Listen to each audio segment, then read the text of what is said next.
Yeah, I know fast food options, prices are out of control. What's happening? Sykes, while others are getting desperate with attempts to offer more deals in hopes of increasing traffic. Restaurants don't cut prices for fun. Did consumers essentially force your hand by being fed up? Customers are telling us that they're really stretched. Now, we all know inflation has been rampant since the beginning of 2020 when the pandemic happened. Grocery prices, in some cases, are falling. Yep. Fast food prices are rising, and these CEOs, they know it. They're hearing. Yeah, man. Fast food, they used to be our cheap, quick meals. Starting now, I mean, it feels like when you go out and buy, you're splurging. But what's really going on here? I mean, are fast food companies trying to pull a fast one on us, price gouging under the cover of inflation? What's really going on here? Yeah, I mean, the cat's out of the bag. They can't hide it any longer. I mean, are fast food companies trying to pull a fast one on us, price gouging under the cover of inflation? Fast food places in general, y'all better watch your goddamn ass. Is this just plain old corporate greed like many have claimed? Who told y'all was that good to be charging that much for y'all food? Or is there more to this story? Fast food used to mean inexpensive. Going viral, the big... Has anybody noticed the price of your favorite burger? The price just keeps creeping up higher and higher. I mean, well, they're not done. They're still moving up. Big Mac meal priced at $18 at a Connecticut rest stop. I mean, when I first heard about this story, I mean, it's freaking crazy. $18 for a Big Mac? Bruh. I wasn't even paying regular price for a Big Mac. Well, in this video, I'm going to try to get to the bottom of it. Wikipedia defines price gouging as a pejorative term used to refer to the practice of increasing the prices of goods, services. I mean, is it price gouging? I mean, we're going to break it all down.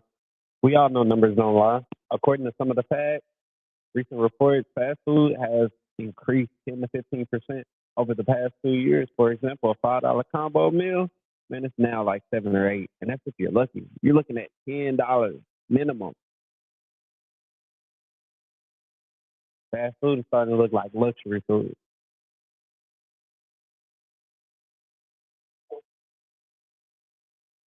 Or commodities to a level much higher than is considered reasonable or fair by some. This commonly applies to the price increases of basic necessities after natural disasters. Usually this event occurs after a demand or supply shock, like, say, a global pandemic. Harvard Business School says there's no rule what qualifies as price gouging, but it's not an uncommon occurrence. For example, EpiPen costs and Uber price surges are both examples of pricing. I mean, you would want to think that they can cap it, but I mean, once the tax gets out the bag, I mean, it's hard to put it back in. The prices are pretty much going to stay the same. You just got to hope that the economy catches up. Increases that have been considered unfair. But what's the difference between price gouging and inflation? While price gouging is often the result of a business decision, inflation is a general increase in the prices of goods and services over time and is directly impacted by the market. And while 40 states across the country have laws in place to ban price gouging, there is currently no federal price gouging prohibition. And this makes it a difficult thing to enforce because so many supply chains are nationwide. And as a result, states face heightened challenges when trying to protect consumers from price gouging. So in my opinion, price gouging is a rather nebulous concept. I mean, is it possible for them to protect? Fast food was once a budget-friendly option, but now the prices, I mean, it's really high. Fast food is no more an option that seems convenient. It often lacks clear-cut depictions, and it's not only a practical question, but also a moral one. However, with this fast food dilemma, it's not just about high prices here. It's also about prices that seem disconnected from costs and the actual products themselves. So whether specific fast food companies have engaged in price gouging, I mean, what can some of these things look like with inflation? We're looking at beef, pork, chicken, potatoes, packaging, labor costs, supply chains, the cost to move stuff. People really don't put too much thought in that. It's a lot of minor pieces that have to come together for you to get your goods and services from one place to the next. And that goes along with the supply chain issue. Like as far as in the pandemic, it was a shortage of goods from getting from here to there. And I mean, it's a premium option. Let's be real. Some chains are trying to compete. So they're on the higher end, so they'll be able to charge more. And even with gourmet, you're looking at about 11 $15 for a burger. So if you're going fast food and you're having to get hit over the head for 10, What certainly isn't is how much prices have increased over the years. And the real question then becomes, is it justified? Finance Buzz released a staggering report on fast food prices over the last decade, and it showed some very interesting stats, claiming McDonald's is king when it comes to price hikes over the years, citing a 100% increase to their prices from 2014 to 2024. Now, to understand how we got here, let's just rewind for a second. Fast food in its early days was built on two core promises: speed and affordability. Now, with its initial success, it really they got away from the affordability.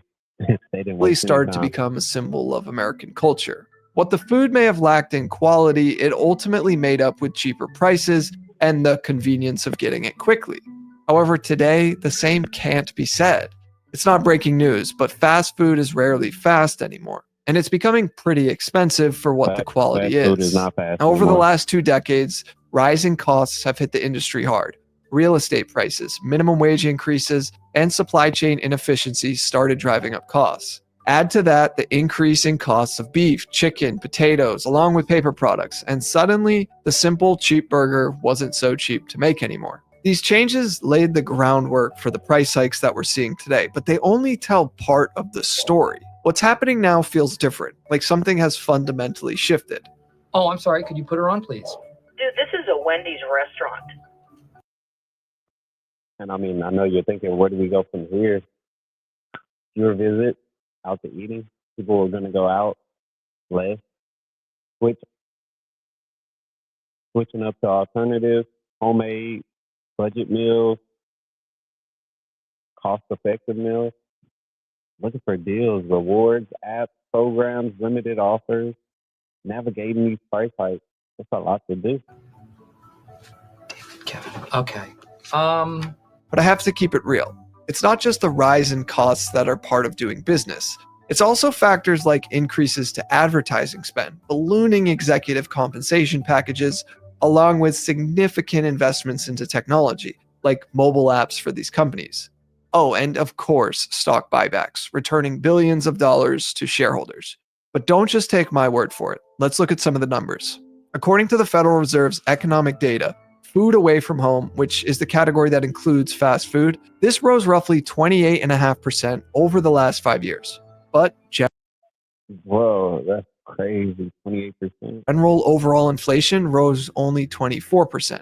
Now, at a first glance, these price hikes might seem like a logical reaction to the rising costs of inflation. But let's dig a bit deeper. While the cost of doing business has increased, profit margins at many major chains have held steady or even grown.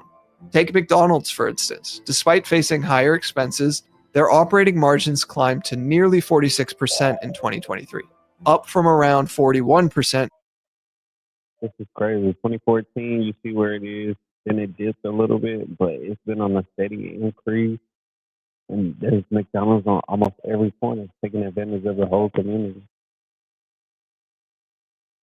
In 2019. Now, that's not just covering costs, that's thriving. And if you don't think operating margin is the best indicator to decide this, let's look at their net profit margin. It's gone up from 28% right before the pandemic hit, all the way up to over 33% in 2024. Now, this has led McDonald's to begin to take some drastic measures to try to convince customers they not only aren't being greedy, but also that they still can provide value with their menu. But more on that in a moment. This pattern isn't unique to McDonald's, though. Chipotle has reported record revenues fueled by menu price increases of nearly 15% over the last 2 years. In fact, during the making of this video, they just announced another 2% price increase to their menu, which brings the total number of price hikes to... And it's crazy because people were boycotting Chipotle. They were saying that the burritos were getting smaller and they were putting less 7 times food since inside of it. 2021. And Chipotle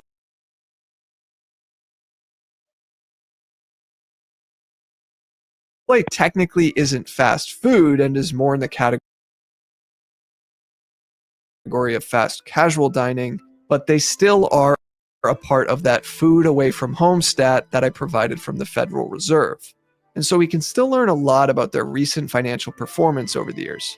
Chipotle's net margin is higher now than ever before and has been steadily climbing since the pandemic. However, the margins did tank before the pandemic due to foodborne illness issues the company was facing. But if we also look at their revenue and net income, that has also been rising steadily since the last quarter of 2020. And here's I mean, we all know the numbers don't lie. Somebody's definitely getting over. the kicker. Chipotle's former CEO, Brian Niccol, earned over $17 million in 2022 and over $22 That's a lot of money. million in 2023, including significant bonuses tied to the company's profitability. This is over 1,300 times the median pay of a Chipotle worker.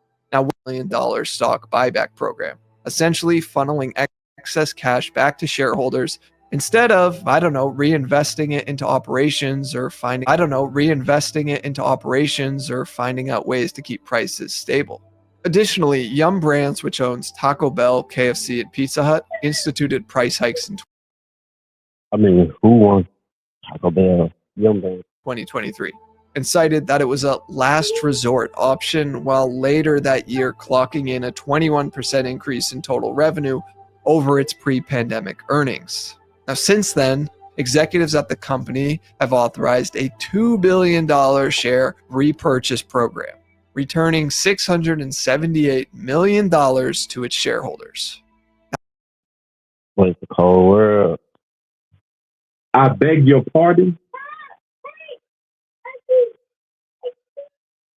Now, there's no secret here that greater amounts of capital are being redirected to corporate level costs, such as C-level executive compensation. Now, critics argue that inflation has become a convenient excuse for these price hikes. Yes, labor and ingredient costs are up, but why are executive salaries soaring at the same time?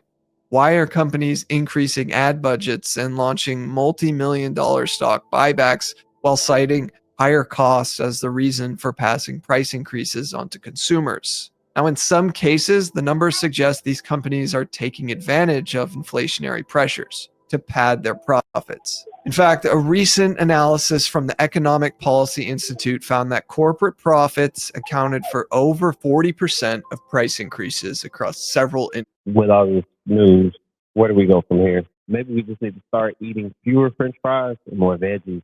Nah, I'm kidding on that one. What do you think? Are fast food prices out of control? Are you willing to pay the extra for your favorite? Let me know your comments. Don't forget to like, subscribe, and share the video for your fellow fast food lovers.